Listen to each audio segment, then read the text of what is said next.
السلام علیکم ناظرین، 2005 میں مسجد حرام کی تاریخ میں ایک عجیب واقعہ ہوا۔ نورانی چہرے اور جبہ و دستار کی حامل ایک شخصیت طواف کے لیے جب مطاف میں داخل ہوئی تو 30,000 سے زائد مریدین ان کے ساتھ تھے۔ سب ایک ہی انداز میں تلبیہ پڑھ رہے تھے اور ایک ہی انداز سے دعائیں مانگ رہے تھے۔ اس عجیب منظر کو عرب میڈیا اور بین الاقوامی نشریاتی اداروں نے خوب کوریج دی۔ 30,000 پروانوں کے جھرمٹ میں مطاف کو بھر دینے والی یہ پرکیف شخصیت ترکی کے شیخ محمود افندی تھے، جن کا حال ہی میں انتقال ہوا ہے۔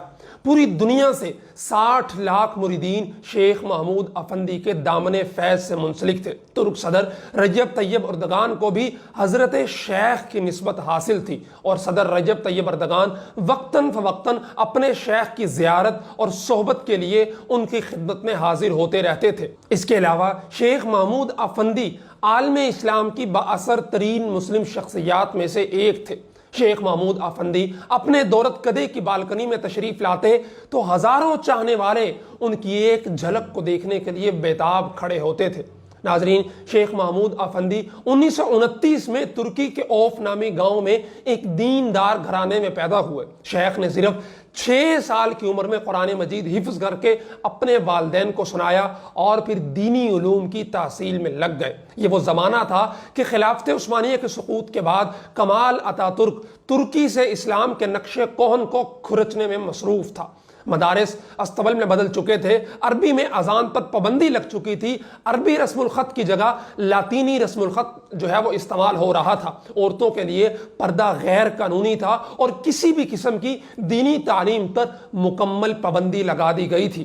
ایسے جبر، مشکل اور مایوسی کے ماحول میں کچھ علماء نے چھپ چھپ کر دیہاتوں میں بچوں کو دینی تعلیم دینی شروع کی۔ جب وہاں کے لوگ فوج کو آتا دیکھتے تو فوراً بچوں کے ساتھ کھیتی باڑی میں مشغول ہو جاتے اور یوں محسوس ہوتا کہ یہ بچے دینی تعلیم نہیں حاصل کر رہے بلکہ اپنے روزمرہ کے کھیتی باڑی کے کام میں مصروف ہیں۔ ان طالب علم بچوں میں شیخ محمود افندی بھی شامل تھے۔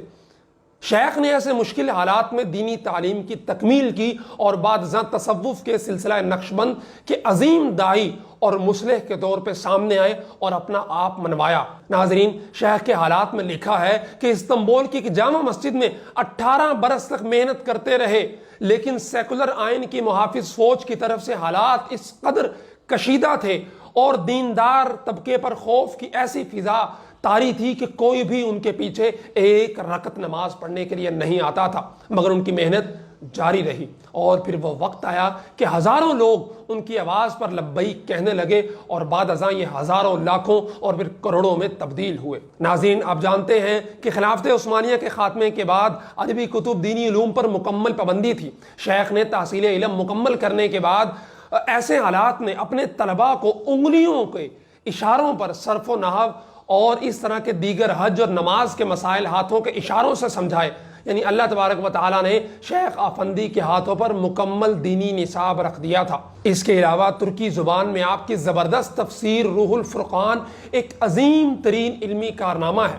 آپ کے اگر اعزازات کی بات کی جائے تو 2010 میں 42 ممالک کے 350 اعلیٰ ترین اسکالرز کی موجودگی میں شیخ محمود افندی نقشبندی کو انسانیت سے خدمت کے لیے بین الاقوامی سمپوزیم ایوارڈ سے نوازا گیا۔